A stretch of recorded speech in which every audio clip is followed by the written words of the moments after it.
Assalamu alaikum, bonjour ou bonsoir et surtout bienvenue dans ce podcast qui aujourd'hui rend hommage à un réalisateur africain de renom qui nous a quitté malheureusement ce 19 février 2025 alors qu'il était âgé de 84 ans.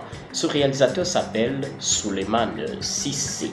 Il était réalisateur qui a marqué de son empreinte indélébile le 7e art mondial. C'est le réalisateur des films majeurs comme Guinée, primé en 1987 au Festival de Cannes.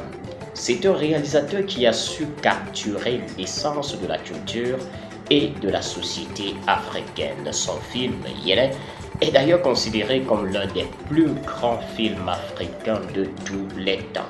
Il raconte l'histoire d'un jeune homme qui découvre les secrets de la magie et de la spiritualité africaine. En effet, une mère enjoint son fils, Nyankoro, de fuir avant l'arrivée du sorcier Soma, son père. Le jeune homme doit traverser le pays Peul pour trouver son oncle Djigui, frère jumeau de Soma. Grâce au collier et à l'amulette qu'elle lui confie, elle espère que Nyankoro pourra se réconcilier avec ce père qui souhaite sa mort. Sur le chemin parsemé d'épreuves et d'embûches, le magicien en herbe fera montre de beaucoup de courage. Mais comment?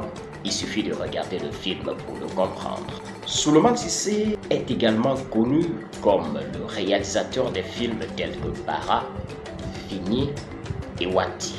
Ces films sont connus pour leur réalisme, leur sensibilité et surtout leur capacité à capturer l'essence de la culture et de la société africaine. La mort de Souleymane Cissé est une grande entaille dans l'histoire de la réalisation, l'histoire du 7e art et l'histoire de la culture et de l'art dans son ensemble. C'est un haut-parleur qui a supporté les peines, les réalités, les vérités et les contre-vérités de l'Afrique à l'écran sans le besoin d'humilier, de dénigrer ou de dédouaner. Ce qu'on peut dire aujourd'hui, c'est simplement que son âme repose en paix et que ses œuvres continuent d'égayer le monde. N'oubliez pas de vous abonner pour ne rien rater sur la culture et sur les arts.